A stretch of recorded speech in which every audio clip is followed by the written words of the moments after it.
C'est dur de me faire passer après Olivier parce qu'il y a tellement d'inspiration dans son propos que j'ai peur de faire retomber l'ambiance d'un seul coup, donc je suis très très ennuyé. D'ailleurs, je me demande si je ne vais pas vous parler de sport plutôt, après tout, c'est peut-être plus simple, et puis je suis sûr qu'on me comprendra. Puis en plus, je suis un peu le régional de l'étape, si vous voulez. Je suis né à Roubaix, j'ai fait toutes mes études à Lille, après je suis tombé amoureux, je suis parti à Paris, mais vous me faites revenir de Paris, donc je reviens ici, donc c'est un peu le... Où est la commande? Et oui, c'est un peu le Paris-Roubaix, quelque part pour moi. Donc merci de m'accueillir ici, je suis très fier d'être là. J'ai envie de vous faire participer un petit peu à mes réflexions sur le sport. D'abord, qui parmi vous connaît Ambleteuse? Levez la main. Oh, punaise. 50%, j'ai envie de dire. Donc j'ai envie de dire 50% des gens dans le Nord connaissent Ambleteuse. C'est bien, ben, moi aussi je connais Ambleteuse, forcément, je suis du Nord. Quand j'étais jeune, j'y vais encore, hein, mes parents avaient une maison sur la plage à Ambleteuse, donc j'allais tout le temps l'été en vacances à côté de Boulogne-sur-Mer. Sauf que Ambleteuse, pour moi, c'est aussi le souvenir d'un drame, que j'appelle le drame du kitesurf. Savez-vous qui a inventé le kitesurf? C'est moi. C'est moi qui ai inventé le kitesurf. Et oui, je vais vous expliquer. Quand j'avais 15 ans, donc j'étais dans la maison de mes parents, on était sur la digue, donc j'avais la mer devant moi avec l'horizon, superbe paysage, et j'avais un de mes cousins, je ne sais pas, il avait une passion du cerf-volant. Et il passait son temps sur la plage avec son cerf-volant, et il était juste dans ma ligne de mire, il était dans mon paysage. Et ça m'énervait un peu. Et un jour, je me suis dit, mais si je lui mettais une planche sous les pieds, il serait tiré par son cerf-volant et il s'en irait. Et il me libérerait mon paysage. Et je me suis dit, mais on pourrait créer un truc autour de ça. On pourrait imaginer vendre chez Decathlon, par exemple, parce que moi je pensais que Decathlon, ils commençaient à vendre des planches à voile chez Decathlon. Je me dis, pourquoi on ne vendrait pas chez Decathlon un cerf-volant avec une planche? Je suis entrepreneur social aujourd'hui, mais je me suis toujours senti entrepreneur. Et quand 10 ans après, j'ai découvert le premier kitesurf, je me suis dit, oh merde, c'est moi qui l'avais inventé. Aujourd'hui, je serais millionnaire, vous imaginez bien. Je m'étais lancé, j'avais créé mon entreprise à 15 ans pour lancer le kitesurf. Vous avez bien compris, ce n'est pas moi qui ai inventé le kitesurf, mais c'est mon drame parce que depuis ce temps-là, tous les ans, je me suis dit, mais c'est moi qui avais inventé le kitesurf, c'est moi qui l'avais inventé, j'aurais dû le faire. Et c'est l'un de mes grands regrets, et ça c'est l'histoire d'Ambleteuse. Et je me suis toujours dit que le jour où j'aurai à nouveau une bonne idée, eh bien cette fois-là, je le ferai. Alors qu'est-ce que j'ai fait après avoir inventé le kitesurf, que je n'ai pas inventé? Je suis resté un petit peu dans le même secteur. Je suis devenu banquier et notaire aussi, ce qui est très bon pour l'entretien du bronzage, comme vous pouvez imaginer. Sauf que j'ai été confronté à un cas de conscience très vite dans ce métier, puisque dans mon éducation, on m'avait appris que pour être heureux, le meilleur moyen d'être heureux, c'était sans doute de contribuer au bonheur des autres. Or, j'ai été banquier de gestion de fortune et j'avais l'impression de n'avoir en face de moi que des gens malheureux avec l'argent. Je ne parlerai pas de leur vie privée. Mais je me souviens quand je m'occupais de gens qui ont entre 1 million et 100 millions d'euros, donc des gens vraiment riches, et quand je gérais leur portefeuille, leurs actifs financiers, ils n'étaient jamais contents. Quand la bourse montait, les mecs venaient toujours me voir en disant « Ouais, mais moi j'ai un copain qui est dans une banque où le banquier est meilleur, il gagne plus d'argent que vous. Donc il va falloir que vous vous y mettiez parce que sinon moi je vais changer de banque. » Quand la bourse baissait, même si j'étais le meilleur des banquiers, donc avec des belles performances, etc., le client n'était pas content parce que ça baissait. Puis en plus, il gueulait tout le temps pour les frais, etc. J'étais pas très à l'aise avec ça et je m'ennuyais un petit peu dans la banque. Je ne trouvais pas les valeurs que j'avais au fond de moi quelque part.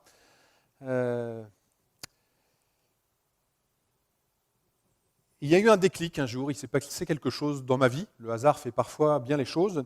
Est-ce que vous connaissez Douchambé? Qui connaît Douchambé dans cette salle? 2 personnes. Donc en fait, j'en conclus que 50% de la population du Nord connaît Ambleteuse, mais 0,2% de la population du Nord connaît Douchambé. C'est juste la capitale du Tadjikistan. C'est pas grave, hein. Vous n'êtes pas obligé de le savoir. D'ailleurs, moi, je ne le savais pas non plus, il faut être honnête, quand j'y suis allé.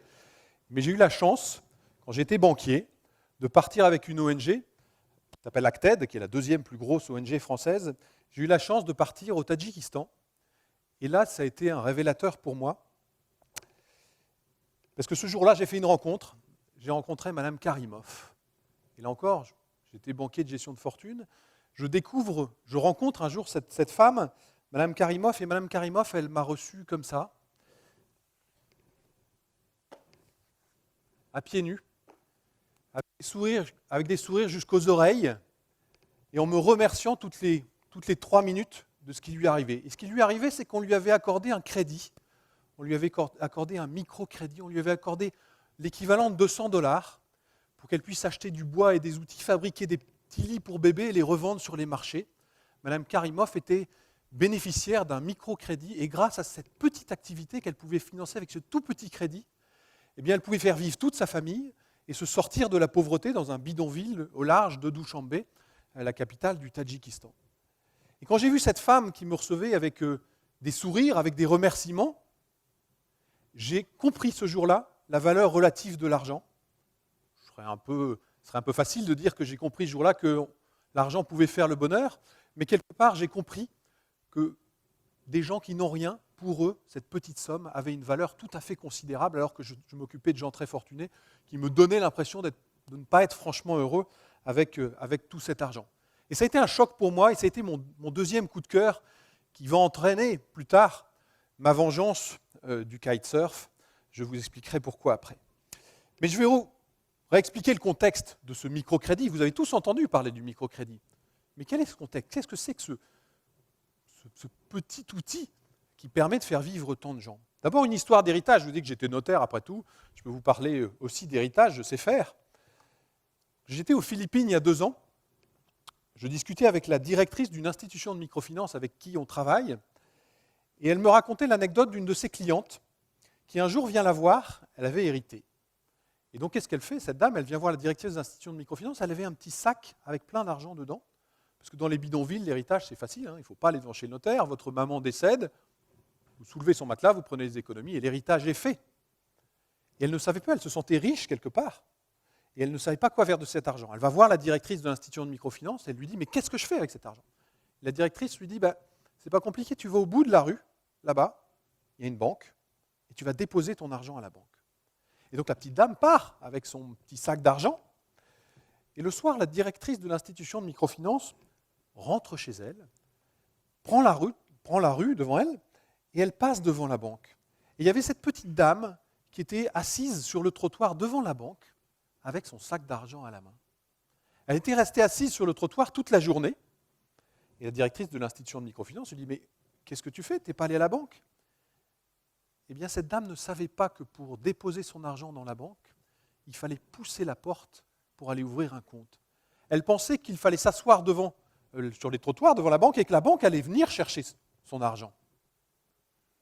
Cette anecdote pour vous illustrer quelque chose qu'on ne sait pas. Qui n'a pas de compte en banque ici? Évidemment, on a tous un compte, on en a même souvent plusieurs, mais c'est loin d'être la majorité. 7 milliards d'individus sur Terre, bientôt 9, on l'a dit tout à l'heure. 80% de la population mondiale, 80% des habitants de cette planète n'ont pas accès à la banque. Je ne suis pas sûr que vous le saviez. Et ce n'est pas parce que vous avez accès à la banque que pour autant vous avez accès à un crédit. 90% de la population mondiale n'a pas accès au crédit. Quand vous voulez créer une entreprise, il faut pouvoir la financer, bien sûr. Madame Karimov, qu'est-ce que c'est? C'est une entrepreneuse, quelque part. D'ailleurs, quand on fait des sondages en France, par exemple, est-ce que vous connaissez le taux d'adhésion à l'entrepreneuriat? Le pourcentage des Français qui veulent créer une entreprise? Vous avez une idée? 12, 60, 10? Qui dit mieux? 2? Non. Alors, ça varie souvent, mais on est autour de 25%. 25% des Français veulent créer une entreprise. D'ailleurs, intéressant, c'est un chiffre qui augmente. On était plutôt à 15-20% il y a 3 ou 4 ans, on est à 25%. Moi, j'ai trouvé la réponse, parce que les Français ont le goût du voyage, c'est bien connu.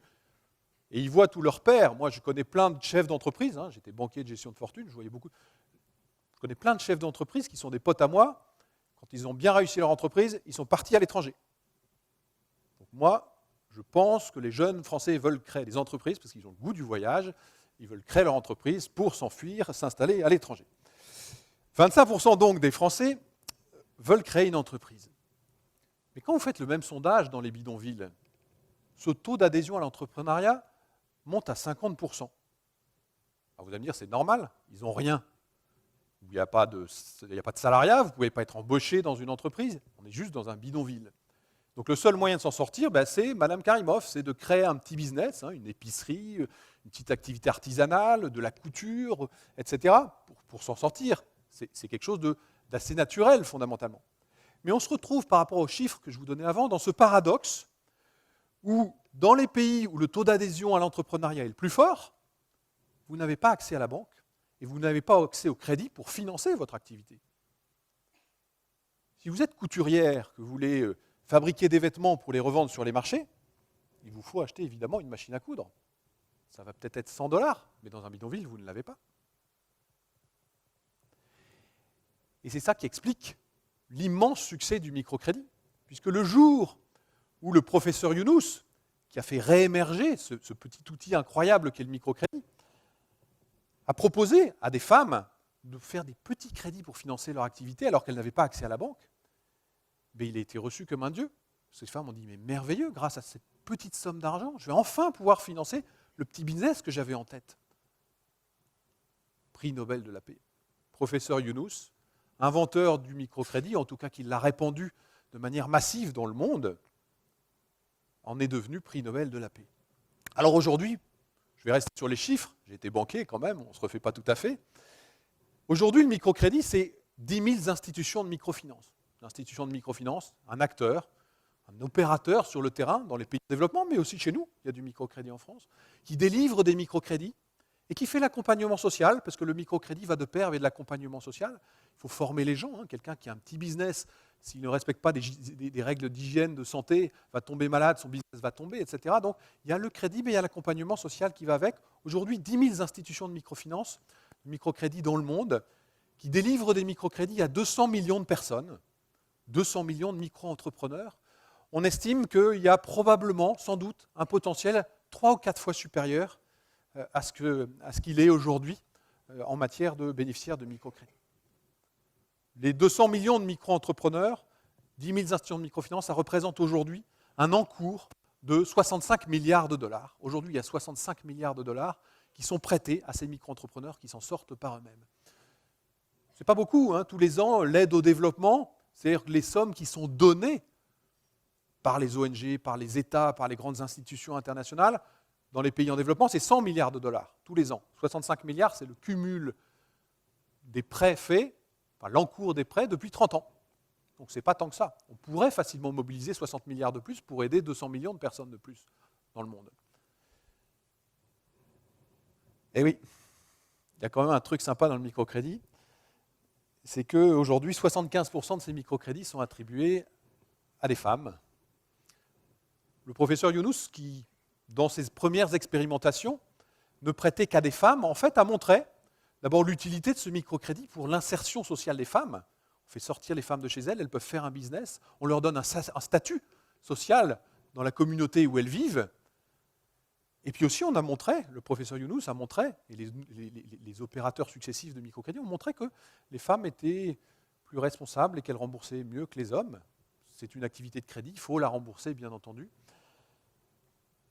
Je parlais du Tadjikistan tout à l'heure. Moi, quand je suis allé au Tadjikistan, j'ai découvert un truc sympa, c'est que les hommes n'ont qu'une obsession là-bas, c'est de partir à Moscou pour aller travailler sur les chantiers des gratte-ciel. Et donc, ils disent à leur femme, ma chérie, je vais nous assurer un avenir meilleur, je vais partir à Moscou, tu vas voir, et je vais ramener beaucoup d'argent parce que je vais travailler sur les chantiers, je reviendrai, tu verras, je vais t'envoyer plein d'argent. Et puis les mecs, ils s'en vont à Moscou, ils vont sur les chantiers, et puis en fait, au bout de quelques temps, ils rencontrent une jolie moscovite, donc ils s'installent avec la jolie moscovite, ils renvoient un petit peu d'argent, puis au bout de 6 mois, ils oublient la famille au Tadjikistan, et puis voilà, et la pauvre femme, alors je caricature, mais c'est un cas fréquent au Tadjikistan, se retrouve seule avec les enfants à s'occuper de la famille. Et bien on s'est aperçu évidemment que les femmes étaient plus responsables que les hommes, parce que notamment elles ont la responsabilité des enfants, et quand il s'agit de leur prêter de l'argent, eh bien elles sont très responsables et elles font tout pour rembourser, parce qu'elles se font fortes de rembourser ce crédit, ce petit crédit incroyable qui leur permet de faire vivre toute la famille. Donc bravo mesdames, c'est une constante qui fait qu'aujourd'hui, 75% des micro-entrepreneurs sont des micro-entrepreneuses bénéficiaires de microcrédits. Ces 10 000 institutions de microfinance, quelque part, c'est un petit peu des banques, elles ont une activité financière, il faut qu'elles trouvent de l'argent pour reprêter à leurs clients. Or, la ressource financière qu'il faut trouver, eh bien, ces institutions de microfinance, allez les chercher auprès de banques locales, de fonds d'investissement, dans l'univers institutionnel. Le grand public n'était pas du tout associé au financement de ce bel outil social. Jusqu'à il y a 9 ans, où un Américain, qui s'appelle Matthew Flannery, qui est un mec absolument remarquable, a eu une idée géniale, c'est de créer la première communauté de prêteurs solidaires. Il s'est dit, mais ce microcrédit, c'est quelque chose de très fort, qui porte des valeurs très fortes en lui-même. Eh bien, moi, je vais créer un site internet qui va permettre au grand public, vous, nous, moi, de venir contribuer au développement du microcrédit en créant une mécanique de parrainage par le prêt. Je crée un site internet, je mets sur le site internet plein de petits projets, des gens, des micro-entrepreneurs, et je propose aux internautes de venir les financer, non pas en leur donnant de l'argent, ce qui est le rapport classique de l'argent à l'aide, mais en leur prêtant de l'argent, l'esprit du microcrédit. Et Matthew Flannery invente par ce fait ce qu'on appelle aujourd'hui le peer-to-peer de microcrédit, ou aussi le crowdfunding, on parle tous du crowdfunding, du financement participatif. Il invente le financement participatif, le crowdfunding, dédié au développement du microcrédit. Et cette invention incroyable, il y a 9 ans, rencontre un succès absolument incroyable, puisqu'aujourd'hui, c'est un site américain. 0,20% des Américains sont des prêteurs solidaires sur Kiva. Et aujourd'hui, il y a 30 plateformes de ce type-là dans le monde. Moi, j'ai eu la chance de tomber sur cette idée, de connaître le microcrédit et de lancer une plateforme, là encore Babylone, qui est la plus grosse plateforme européenne de ce type-là. Et les 30 plateformes aujourd'hui qui existent dans le monde refinancent ou financent 0,25% de l'encours dont je vous parlais tout à l'heure, les 65 milliards de dollars. Alors vous allez me dire, c'est encore 3 fois rien, mais ça va très vite, parce que ce sont des plateformes qui rencontrent un tel succès que, pour certaines, elles doublent de taille tous les ans. Ça, vous n'allez pas me refaire le coup de Douchambé. Vous connaissez ça? 1515 Marignan. Eh oui, 1515, c'est Christine. Christine, c'est une Babylonienne, donc une internaute qui prête sur Babylone. Elle est aide-soignante à Lyon. Tous les mois, elle met 20% de son salaire dans du prêt solidaire. Et en 2 ans et demi, elle a financé 1515 projets de micro-entrepreneurs dans les pays en développement. Ça, c'est quelque chose de nouveau dans la solidarité. Ça, c'est quelque chose qui est apporté par le web et par le microcrédit adapté web. Ce sont des nouveaux comportements citoyens qui sont permis par le web et ce nouveau type de solidarité. Alors, quand on interroge Matthew Flannery, moi, tous les matins, je me réveille, je ne prie pas, je ne remercie pas Shiva, je remercie Kiva qui a inventé ce très joli concept sur le web. Et quand on parle avec Matthew Flannery, je lui dis, mais c'est incroyable, vous êtes énorme.